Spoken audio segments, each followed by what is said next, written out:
Hello, everybody. Welcome to Monday Night Live. I'm Derek Arden, and today we've got the author and speaker, Joanna Gaudoin, on. I don't know how you've pronounced that, Joanna, but perhaps you would let me know in a minute, because there's been several people trying to pronounce your name. Joanna's book has just been published, Getting On, Making Work Work. It's a very interesting book, and I'd recommend it to anybody. Joanna, welcome to Monday Night Live. Thanks so much for joining us. Your CV says that you help bright, knowledgeable people with great technical skills and experience, improving their non-technical skills so they can progress their careers and boost their firm's performance. So as you can see from the gallery view, which I've just put it on, there's a lot of young people like me on the show tonight, which is great. So we're going to really enjoy everything you've got to teach us. First of all, tell us how we pronounce your surname and what's the origin of that. And then tell us a little bit about you. Hello, Derek, and thank you very much for having me on. Well, your pronunciation was one I'd never heard before, that has to be said. Well, it's a bit of an interesting one, the surname. It's my married name, and really it should be said Gaudoin, but my husband and his family have never said it properly. And what the comedy part of this is I've got a management French degree and used to speak fluent French, a bit rusty now. And so when I got married and changed my name and people saw it on Facebook, they thought I'd married some suave Frenchman. And my husband's lovely, but he's far from being French. So it's always quite interesting because my French is long gone now. But the only time I say it properly is if I'm booking a French restaurant. But it does feel a bit wrong. Go and say it for us properly then. Well, Gaudoin is how we say it, but Gaudoin should be properly. Okay, well, I did Google it last night, and you come from a family of aristocratic French people. That's what it told me. And really? Yeah. And Damien Lewis, who's on the call, has written a fantastic book about Josephine Baker, who was an English spy in the Second World War, who lived in a castle. So Godfrey and I might visit that castle in the summer. We've been talking about it, so we'll see if your family had something to do with that. Well, I think Antoine Gaudoin went to India 200 years ago, because my father-in-law, he passed away sadly last year, but he grew up Anglo-Indian, part Dutch, part French, and came here in the 60s. But that's where the origin of the name. My husband's done a little bit of research into it. Okay. So before you became an author and a writer, you spent 10 years in marketing and consultancy. What did you learn and who did you work for? Well, I learned a lot about toilet roll tampons and nappies working for Kimberly-Clark. So that was glamorous. The trip to the nappy factory was particularly interesting. So yeah, I spent 3 years doing that in the UK and French markets, and then candidly didn't want to get stuck in marketing my whole life. And also there was a lot more fun to be had in London, work in a broader area. So I moved into consultancy in London, marketing effectiveness. That's where I met my now husband, and he still works in that area. So I was doing a lot of work getting to understand brands and their strategies, making sure the insights we gave back for the data were valuable for their strategy going forward. Did a few roles like that. I had a spell in commercial due diligence, which I absolutely hated, I have to say. Task number one on day one was to market size the global market for mechanical seals. Didn't even know what one of those was. Goes in a pump. Didn't really work for me. Put on 2 stone eating cake every afternoon to get me through the day. So did a range of roles, different consultancy roles. Had to hide my joy when they made me redundant in the last recession in 2009. Gave me £8,000 to leave. That was very welcome. £8,000. You should have talked to me. We could have probably seen if we could have done something. I know. Yeah, I can negotiate a bit better. I haven't been there that long though. Okay, well, well done on that. Commercial due diligence. That sounds very city jargonish to me. And yeah, it's essentially mergers and acquisitions, helping private equity assess whether they should buy a business. And I hated it at the time. It was too researchy, not enough client contact, but actually it's paid off, the knowledge of that market, because now a lot of the people I've worked with, corporate finance, the people in that, I understand their world. So it has, you know, I always say to people, don't regret stuff. It's going to play a role at some point later in your life, in all likelihood, and indeed it has. So there we go. But not the seals bit. Okay. In private equity, you work in 24/7? Because a lot of the people I know that work in private equity get burnt out very quickly. Not really, because we were a consultancy doing this research for them. So essentially making sure the companies they were looking to buy had a market, they had a decent client list, that they were going to be a viable business. So not really. And I was, I suppose, relatively junior at that point. So no, I'm out of work as quickly as I could each day because I hated it. Quite right. So well done, well done. So okay, let's turn to your book, and let's turn to personal development, because a lot of people here and watching this are into personal development and helping people grow. Was it a passion or was it something you just fell into? No, I didn't. If you'd asked me 12 years ago in autumn, it'll be since I set up my business. If you'd asked me even 12 years ago, what will you be doing? So I genuinely had no idea, and I was really unhappy in these roles. And my then boyfriend, now husband, said to me, well, you keep going back to recruiters, you end up in a similar role, you need to do something different. How about going to a career transition coach? So that is what I did, as a long story to that, and quit my corporate job a couple of months later. I think my family and friends thought I'd gone a bit crazy, but that's what I did at age 31. So did that, did a bit of contracting, navel gazing, did some work for a Christian charity one day a week. And that coach was pivotal in helping me work out what to do. And really what came from that process was that I realised I loved helping people develop and grow, supporting that growth moving forward. Felt there was more to work than just doing your job. It was how you did that job, at the people you interacted with.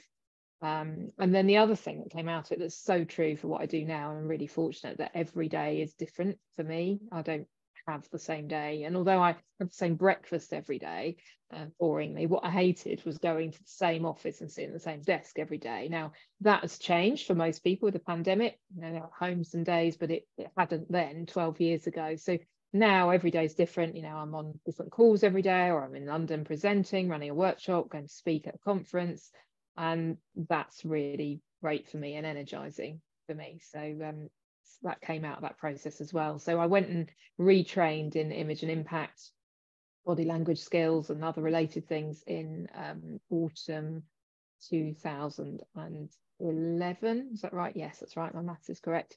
And then set up my business later that year. And it's evolved a lot in that time, but I'm really fortunate because I work with really bright people, but helping them to have an aha moment. And it sounds like I'm preaching to the converted here in terms of professional development stuff, but many of you know how important those other skills are to lawyers, accountants and bankers, because they just can't navigate the working world so well without them, and ultimately they won't progress because of the expectations of more senior people.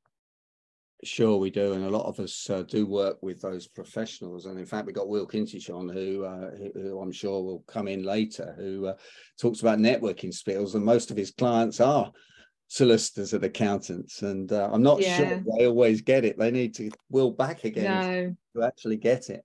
But no, I think Will and I cross over a lot. I think Will's done some work for one of my clients, actually. Will's done a lot of work for a lot of clients, I can tell you that. So let's turn to your book, because I was fascinated by it, and you can see how many post-its that I do like to see that. It's just what I wanted when I wrote the book, people to take action and look at stuff.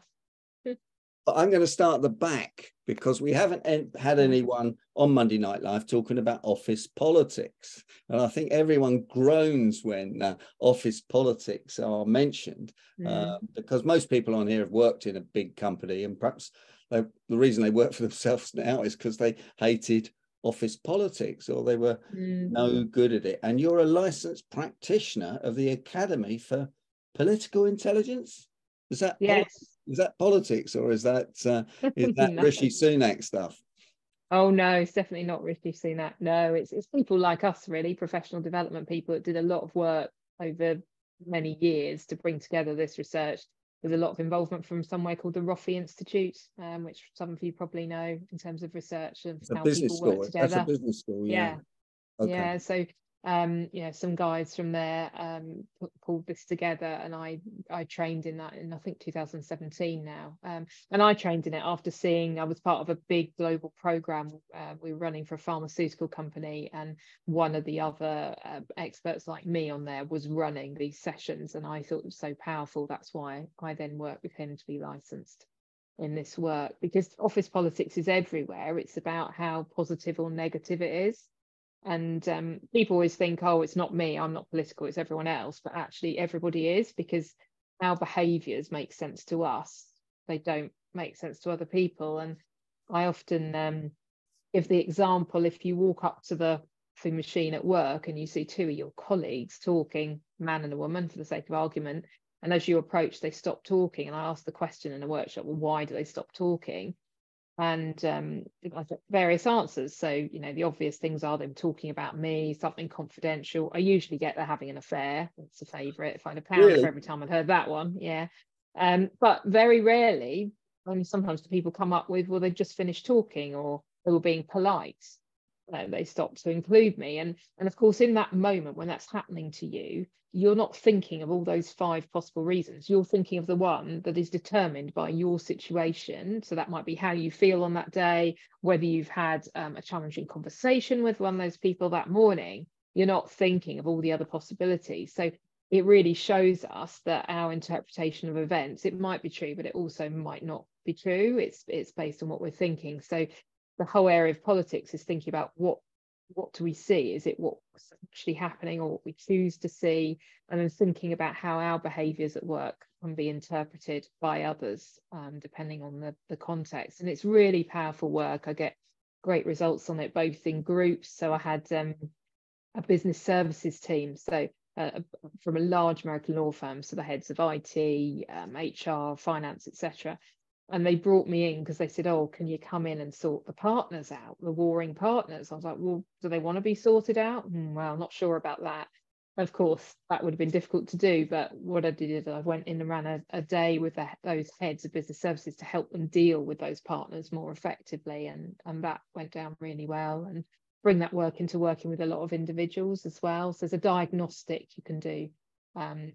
Diagnostics for everything these days, and psychometrics, but it's the only one I actually run with clients, and there are 10 different profiles, and it helps you to understand how you could be being perceived. So no profile is perfect, they've all got their downsides, but they essentially look at how politically intelligent you are and whether you consider just your own goals or the organizational goals as well. So it's really powerful stuff for people. And I guess that depends on how the firm's incentivized. Of course, I'm thinking about Canary Wharf and investment banks now, where everybody's bonus is predicated on what they do, and people do tread on lots of other people's turfs. Have you had any fiery situations or punch ups? You know what I mean. No punch ups, but what was interesting about the business services one I ran is I got them into pairs to work on things, and actually they were an uneven number. So one of them, poor thing, had to work with me, and one of them made a beeline for me, and he said, I want to work with you because a lot of the issues I've got are with people in this room.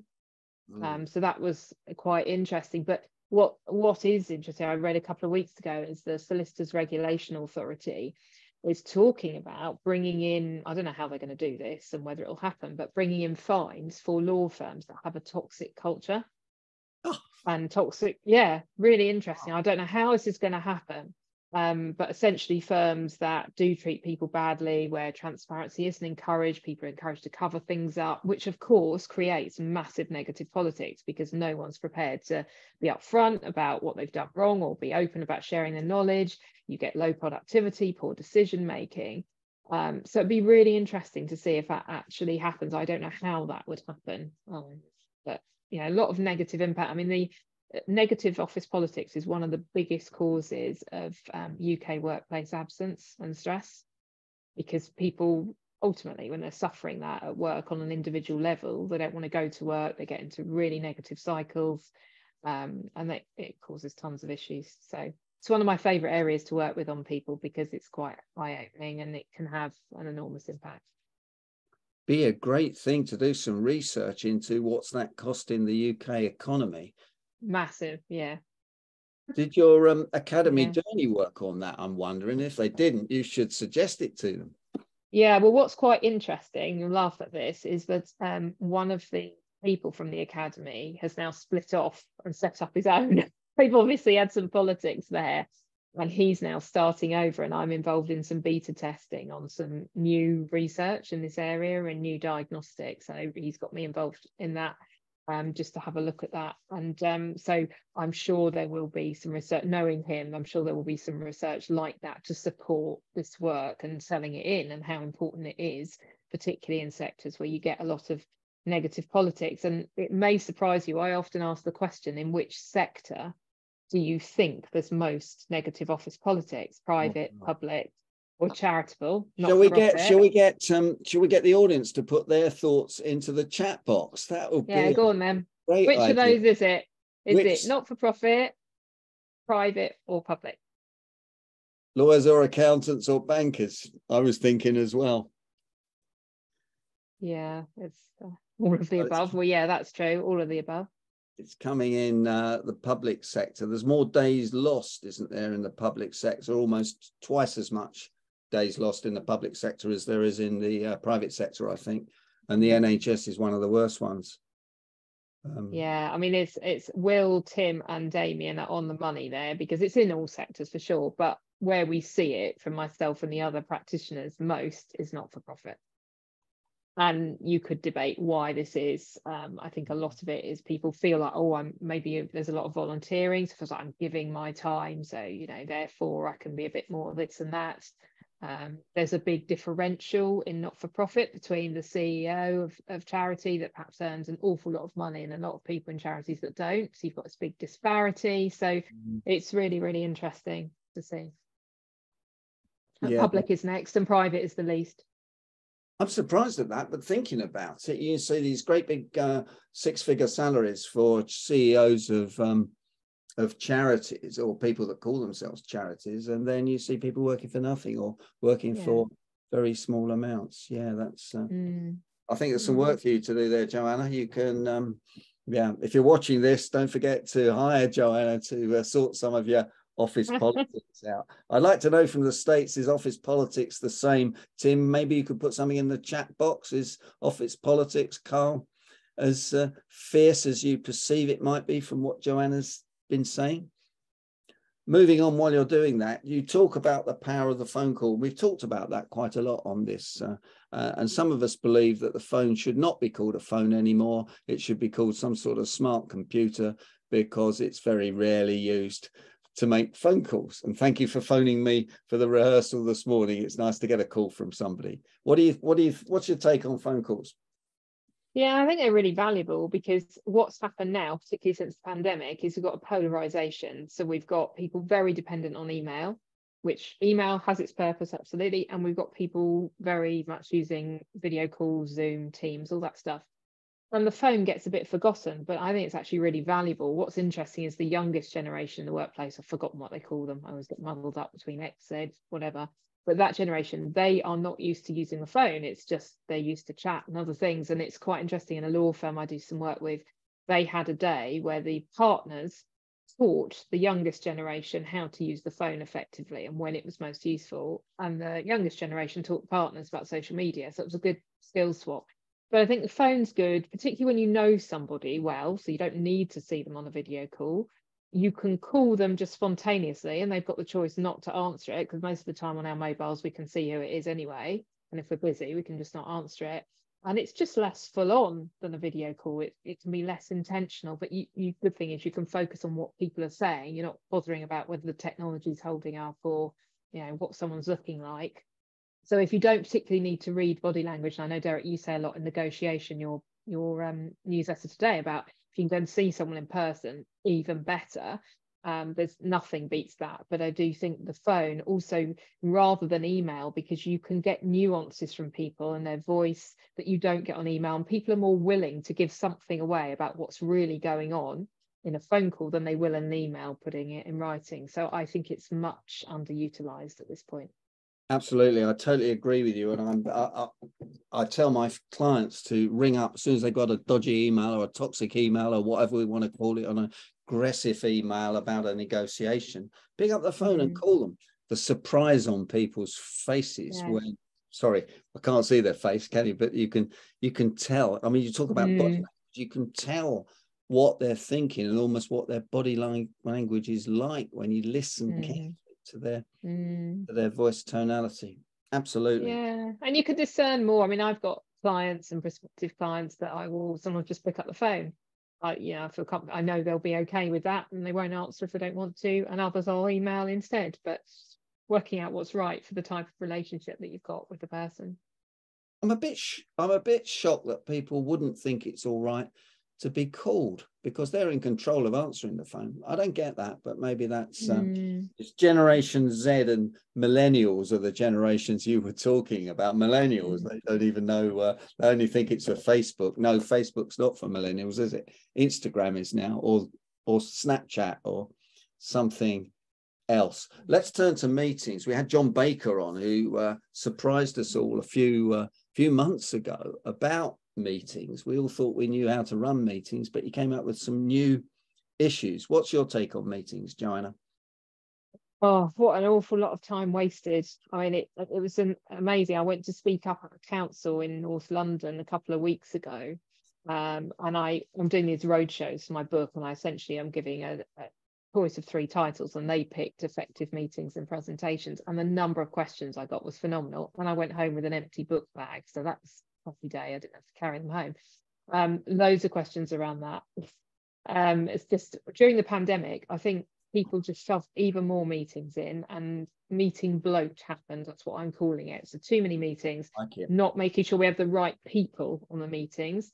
So nobody should be going to a meeting unless they're clear why they're going and what their role is and what the desired outcome of the meeting is, because otherwise you just got a load of people sat there, particularly on video meetings, checking their emails and not engaging anyway. So it's a complete waste of time. People just having their days filled because suddenly they don't need to get time between meetings, between rooms in an office, because of course they could just sit on Zoom all day. They don't need to make lunch, make a coffee, go to the bathroom or anything else. They can just go back to back. So I think a lot of discipline has been lost with meetings, and actually it's not all down to people that run meetings that have this responsibility. As a participant in meetings, I'm really encouraging people to find out why you're going, what is expected of you there, what do you need to prepare, and if there's no real role for you there, why on earth are you wasting an hour of your time? Because collectively an hour, say you've got 6 people in a meeting, well, that's part of a day's work. 6 people for an hour.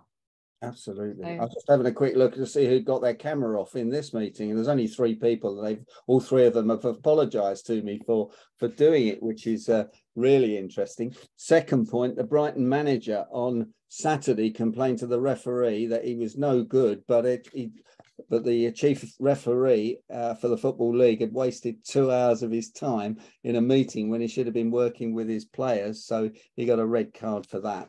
And turning to page 157 of your book, I hope I'm not catching you out here, you say, and I quote, on average, employees spend almost 23 days in meetings, with 13 of these days being unproductive, according to a recent survey of European workers conducted by Crown Plaza Hotel. I was amazed by those statistics. And then Harvard research in 2017, 71% of 182 senior managers said meetings were generally unproductive and inefficient, and that was Harvard. So it's sounds like the other side of the pond's as bad as we are. Actually, it's probably the same all around the world. What a waste! Yeah, it is a terrible waste, and I also, this links a little bit to networking and connections and stuff, but I think it's really important that you know why you're meeting someone. And sometimes I'll have someone connect me to another person on email. I'm sure they're trying to do a nice thing. They've got somewhere in their mind that these two can be useful to each other. But that's not great, because you sometimes end up in a meeting with someone, you have no idea why. So I certainly now have a practice of, if I think 2 people can be useful to one another, I check out with both of them first. Are they happy to be introduced, and explain a bit to each of them why I'm doing that? And if I'm at a networking event and I say to somebody, oh, I think this person could help you, or they'd be a good client for you, I need to check with them first whether that's okay, because I've ended up in really random meetings before that I have absolutely no idea if I'm talking to this person and giving up half an hour of my day. So, which I'm happy to do if it's valuable to us both and we know what we're aiming at. Yeah, often the other person doesn't know why we're there, why they're there either, and that's one of those ridiculous conversations. So let's turn to networking. Let's have your take on networking. I'll give you 2 minutes on that as we got Will on. I'm hoping you're going to come up with some new ideas he hasn't thought of. Oh, I don't know about that. He's seen as a big expert, I know. The thing about networking is, and hopefully Will will agree with me, people think it's not necessary unless they're in business development. And that's just absolutely not the case. There's so many reasons to network. So learning about your clients, learning about the sector, learning what the competition's doing, getting to know people for your career. I mean, there's a friend of mine, she shall remain nameless, but she worked for a lot of big banks when we left university. She had big jobs, essentially creating investment products and then dealing with compliance to get them pushed through. And she just moved roles all the time because bosses moved and took her with them 6 months later, which is brilliant. Shows she was really good at her job and she stayed in touch with that one person. But when eventually the politics got her, she'd been promised the next step up and that all went wrong. And, we had a friendly chat and she said, well, what am I going to do? And I said, well, let's look at your network. When she'd never built it. So she'd never stayed in touch with people. She'd never bothered going to any internal events at all these big financial institutions, never connected with people on LinkedIn. And she had to start from scratch, to get a new role. And she said to me, oh, I just wish I'd known this, and will never do that again. So it's really valuable for your career. And I'm not sure I believe this stat, but they do say that 80% of the job market is hidden. And roles get created for people through their network. And I do have a good example of that. So a client of mine, he used to work in business development in a law firm, and I was talking to him about doing some work with them. And then he wanted to leave. There was a merger. It was all going not so great there. And he just got chatting to someone in his network who wasn't a client, just someone in his network. And they said, oh, we really need someone with your skills in our organisation. It took a few months, but they created a job for him. And, it's worked out really, really well, and that would never have come about if he didn't have a good network and was proactive about staying in touch with people. So you can't, it's not my phrase, I can't remember whose phrase it is, but you can't create a network when you need one. So you need to get started early. And quite frankly, we'll probably say this as well, the younger you are, the easier it is to learn new things. I'm not saying you can't, the older you get, but if you get into the practice of going to events, having awkward conversations, very few people go, oh, yippee, I'm going to a room full of people I don't know, even me, and I run workshops on the stuff and big extrovert and like it. You do have a moment of, right, here we go. But ultimately, everyone's there to meet people. Everyone feels a bit awkward, and it's just about being human would be my big tip. It's not the minute you get into the what do you do conversation. When I run workshops, I say that is banned. You'll never again to go and say, hello, I'm Joanna, what do you do? That's a complete conversation killer, which I'm sure you may have heard from Will before. Spot on. And after the recording, we'll talk to Will. I agree with you that 80% of things is hidden, a bit like the iceberg. I think 80% of jobs and even estate agents. I'm talking to estate agents because my daughter wants to move, and the houses come on the market without getting advertised on. So all these things go on through networking and building rapport and knowing people. So absolutely. And getting out there, we wouldn't have the house that we have now if I went in person to all the estate agents the day we'd sold ours. And it was only the other agent, the more senior one in the office, heard me talking to the junior and said, oh, well, actually, this is coming on the market, not ready yet. And that's the house we've ended up with. So it's similar with networking. You just got to be out there. And it's a bit like, I believe, I've never done it, but online dating, it's a numbers game. It is absolutely a numbers game. I've also heard that 98% of people don't like networking, don't like going into a room and feel a bit nervous. And I get that. It's always the same when you don't know anybody. I get it too. I mean, we're temporarily not living in our house because we are having a renovation, and my parents are kindly having us to stay. And I've joined my mum's gym, and I don't know anybody there. And it is a bit weird. I walk into a class, I don't know anyone, and that I'm thinking, oh, but this is how people feel in a work context. But I don't feel it so much in a work context, which is interesting. Yeah, we were talking about walking into a pub in a different town. There's a stranger in town, as my friend Texas Tim would say. Let's just move on to the last thing I wanted to ask you, and it's a red hot topic at the moment. It's about trust. I mean, people trust people less now than they've ever done. I think I read that somewhere, and there seems to be more high-level fraud and dishonesty going on in the media, etc. What's your take? Yeah, I think there's a lot of issues with trust, and it takes time to build. It can be easily wrecked. Also, the danger that you make a wrong decision based on trust too quickly. I've done that recently myself with some of the workmen we've got on our house. I didn't trust someone very much because of something they'd done, and they'd made a recommendation. I didn't follow their recommendation. I didn't trust them. Turned out probably not to be the right decision, but trust is pivotal. And the trust, I always talk about it as being two-sided. So personal trust is, you know, I leave my bag here and you're not going to walk off with it. And usually that comes if you like somebody, that person trust. But professional trust is believing someone's really an expert in what they do. So if I think about all the people I know, whether that's people from school, university, neighbours, friends, work people, you know, I know thousands and thousands of people. I like a smaller subset of that, and I professionally trust even fewer. And the core question is, you know, would you recommend this person to your best client? Is quite the key question for getting to that. And people often find trust is hard to define.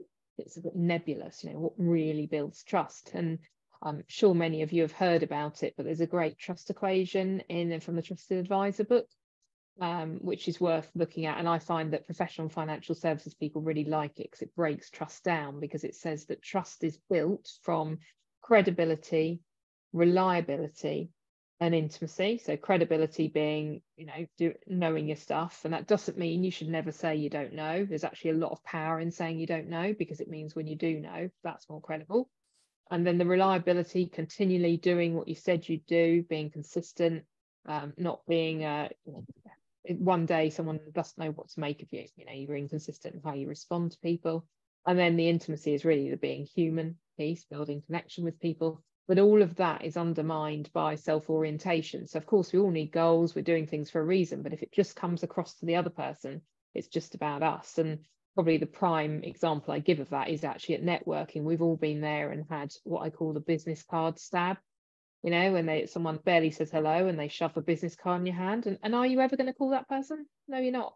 Absolutely no way. You know, you're just not going to do that, because, and that to me is self-orientation, because all they're interested in is getting their card in your hand. So trust is a really important one to build, and it is easily broken as well, sadly. So it's a continual job to be building trust with people. We've got Eva Finari coming on next month, who talks about gut feel and some of the recent research into serotonin in the gut and how you feel about the gut. So that's I get a feeling about people when I meet them. As soon as I meet them, as soon as I handshake with them, I think most people do, but a lot of people ignore it because the people are talking about me. What's your view on that before we close? Yeah, I think there's a lot to be said for gut feel. You know, we do have to be careful with that because it can be wrong, but I do think you have to trust that there's a lot of interesting work in that area, you know, how our gut's related to our brain, and all that processing, all the work that the Zoe studies are doing at the moment. There's quite a good podcast like that, and a lot of it is around nutrition and health, but there's a lot in that other area as well about how our brain processes these things. So that's worth tapping into, the serotonin, as you said. Brilliant, Joanna. Well, we're almost out of time. One last tip for people live on the Monday Night Live, and also for people watching this on YouTube or listening to it on the Live and Uncut podcast. Well, really, section 1 of my book is it all starts with you, and it really does. We like to think all our problems at work, our problems with other people, they're about other people, but unless we know what our impact on other people is and our role in a situation, you know, what role have we played, until we build that self-awareness, a key part of emotional intelligence, as many of you will know, we can't possibly think about improving our relationships and working on all these other very important skills that we need to navigate working life and to progress careers. Fantastic. Joanna Gaudoin, have I said it right this time? No, but that's all right. That's another way, don't worry. That's way number 4, that's fine. Yeah, thanks. You're very welcome. Thank you for having me on. And well done, 3 years of Monday Night Live and a ton of interviews. So well done on that, Derek. Thank you. And if anyone wants to get hold of Joanna, all you do is Google her and up she will come. And the book's on Amazon. It was delivered the next day when I ordered it. thanks for joining us. I really appreciate that. And I hope you'll come and join us soon at another time. Thank you. Love to. Thank you.